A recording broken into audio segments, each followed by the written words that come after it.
Hi there, welcome to the Schwowin's Nest. My name is Sandra. Thanks for clicking on my video today. I've got some sweet buffalo check farmhouse decor for you, and I'm starting off with this board that was one of the Dollar Tree signs. It was actually one of the Easter signs from this year. So I just peeled off the paper backing and then I flipped it over, and I'm going to use the back as the front. I'm going to give this a couple of coats of my DIY chalk paint.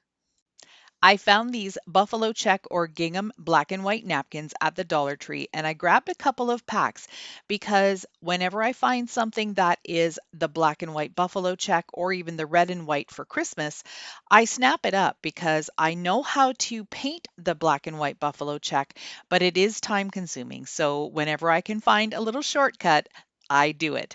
I counted out 6 of the black stripes, and I'm going to be just applying this with a glue stick. I don't want to do Mod Podge because that's going to make it too wet, and a glue stick on a 1 ply of napkin is perfect. You don't really need anything else to hold it in place. I can see the white board underneath, so I'm just making sure I'm going all the way to the edge with the number of stripes that I want, and then I'll just lay it flat, press it down, and gently smooth it out. This napkin is a little bit on the thinner side. It's not a very expensive napkin, of course, because it did come from the Dollar Tree. So you've got to be just really careful when you're smoothing it out. I've done both sides, and now that they've had a chance to dry, I'm just taking some really fine grit sandpaper and sanding around the edge so I get a nice clean cut. I went to my Cricut and I designed this Bless Our Farmhouse sign. I cut it out just with some black vinyl, and now I'm going to go ahead and transfer it onto my sign. And one thing that I want to let you know with chalk paint and Cricut vinyl or any type of vinyl, it really tends to pull up the painted background underneath unless you do one of two things. You can let it dry overnight, which is what I did here. Or if you don't have that kind of time, you can seal it with a matte clear spray. I like to use the Rust-Oleum 2-in-1. Both of these little tips will help you not lose any of your white painted background. It won't pull off with the transfer tape. I know some of you have suggested that I use the paper tape, but I have not been able to find one that I can get here in Canada. If you've got one that you use and you really like it, please let me know down in the comments because I'm still on the lookout for some paper transfer tape. I decided I wanted to add a little chicken just on top of the H. So I'm grabbing this stencil and I'm just going to pencil outline the chicken. And I'm going to have his feet blend in right with the H, and it'll look like he's standing on top of it. Once I'm done with that, I'm going to just use my black Sharpie marker to outline the chicken. And then I'm going to use some of my black multi-surface paint from Folk Art to fill it in.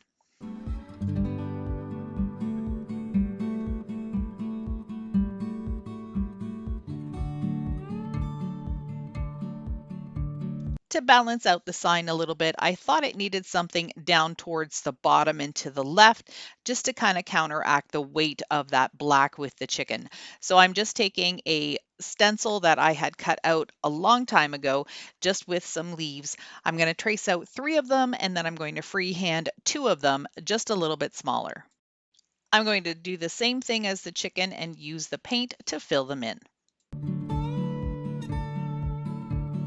Then I decided to add a little bit of a swirl underneath the farmhouse word. I'm just doing this freehand, not anything that I kind of planned. I'm just kind of going with the flow. I'm going to add some little curly cues at the end, not anything too swirly, but just a little bit to finish these off. And of course, if you've been watching me for a while, you know that I love to distress my projects. Just makes them look a little bit more aged and weathered. I'm just using a chip brush and I've dunked it in some black paint, dabbed it off on a napkin, and now I'm just very lightly going across my project. I'm actually going up and down this time. I just thought it would be a little bit nicer to have a little bit something different rather than going horizontally. Why not distress it vertically and see how that looks? And I do like it. I'm taking you with me outside of my comfort zone. Normally, I would put either just some greenery or some lavender on here, but I saw these daisies at the Dollar Tree and I grabbed a couple bunches. I thought they were so pretty and delicate. So I'm going to put 3 on either side and blend those in with a little bit of some eucalyptus, which is also a dollar store find. The last thing this project needs is a hanger. I've got some of this white cotton rope that I got from Dollarama, and I thought it would be perfect for hanging. I didn't want to use any of the nautical rope or twine because I just didn't have any of those colors in the sign itself, and I just thought it would look a little off. Anyhow, I'm just going to be using a big blob of hot glue and making sure that it sticks really well, and this project is done. I really like this one, and I hope you do too.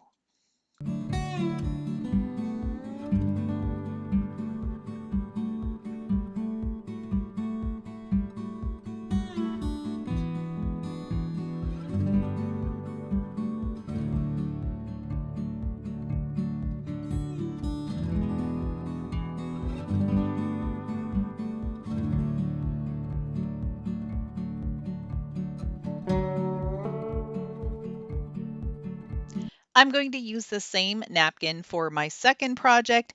It's also going to be a sign, but this one is going to be on a wood round that I've already painted a couple of coats on with my DIY white chalk paint. I want to get a nice straight line, so I'm just using my scissors and cutting really slowly on the edge of one of the black stripes. In hindsight, I didn't need to do this because this project kind of evolved. I had an idea of what I wanted to do, but then I ended up covering up this little edge, so it didn't matter if it was straight or not. This is an 8-inch wood round that I picked up at my Dollarama. It was $4. It did have a design on it as well, but I did peel that paper off. And now I'm just going to apply my napkin on this sign the same as I did with the first one, just using a glue stick and being really careful to smooth out all the bubbles and wrinkles.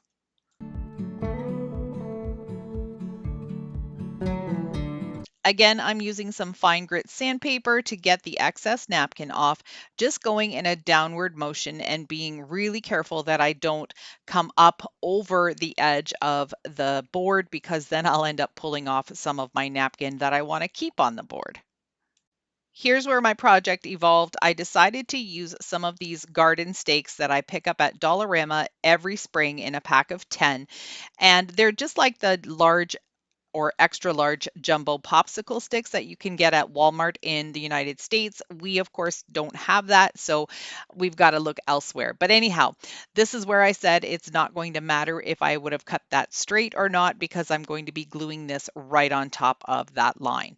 What I'm going to do is add another one on the other side just to give this a little bit more of, I don't know, a different look, I guess. I didn't want to just stick with the straight one all the way across. I wanted this to be a little different.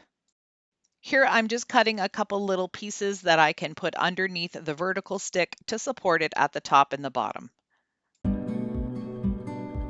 I'm using the same fine grit sandpaper just to get off any of the little splinters along the edges, make sure that it's nice and smooth.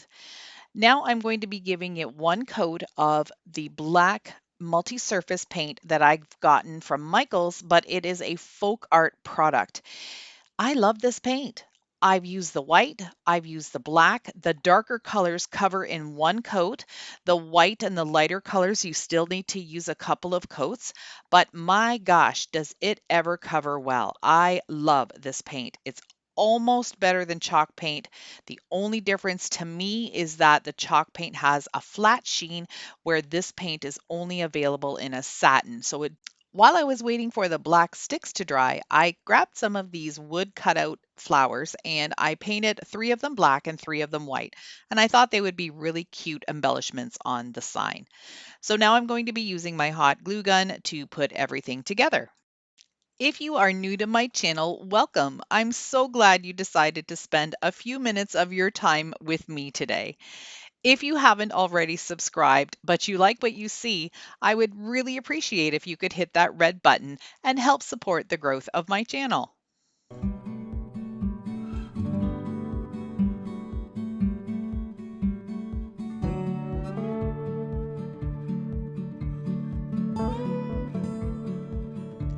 Sometimes I still like to do some freehand lettering, so I used a small chalk marker just to get the outline of the words that I wanted. I'm doing farm on the vertical one in capital letters and then house in somewhat of a script in the horizontal one.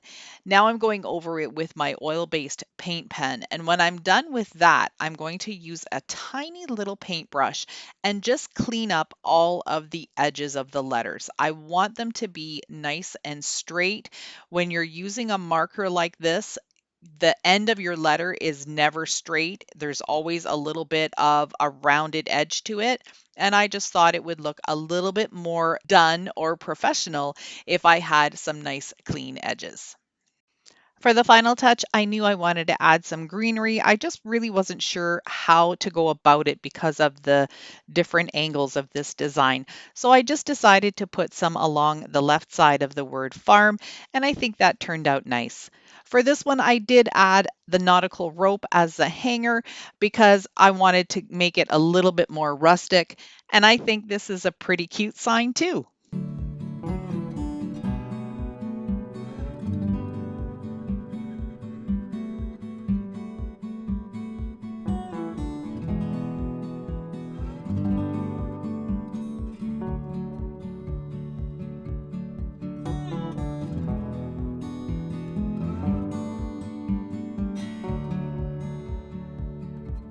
Last year, I bought a pack of 6 of these cute little milk bottles. I have this one left over, so I thought I would do something with it today.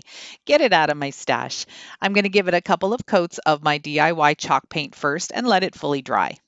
Next, I'm going to take this terracotta saucer that I got in a pack of 3 at my Dollarama store, and I'm going to use the black multi-surface paint and give this one coat because that's all it's going to need. Using my black Sharpie marker, I'm going to go over all of the areas that are raised, and that will just make the word dairy and the cow pop off the bottle. Using this black and white twine that I got at Michael's, I'm going to start first by just tying one off, and then I'm going to wrap it around. I think I went around 4 times, and then I'm just tie off the end with the little first end that I have, and then that will just give it a little bit more character. Once I have that done, I'm going to make myself a little 2-fingered bow with this tiny little gingham ribbon that I get at the Dollar Tree. And then I'm just going to glue that right on top of the knot. I'm not normally a bow person, but ever since I learned this technique of how to make a cute little double loop 2-finger bow, I've been making them more often.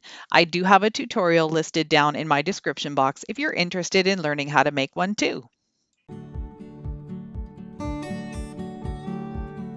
I'm going to put a generous amount of hot glue on the bottom of the bottle and glue it right on top of the terracotta saucer.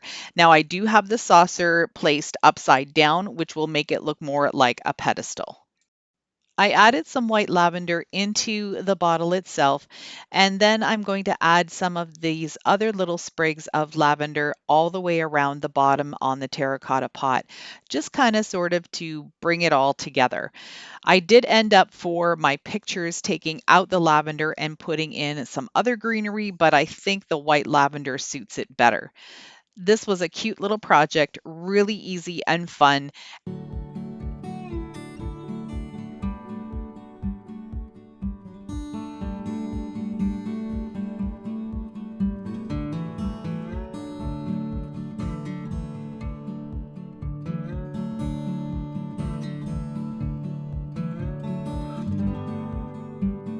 I hope you enjoyed my Buffalo Check farmhouse DIYs and got some inspiration to create some cute decor for your home too. If you haven't already, please give me a thumbs up. That gets me noticed more on YouTube and helps my channel grow. Thank you so much for watching. I truly appreciate each and every one of you. Have a great day.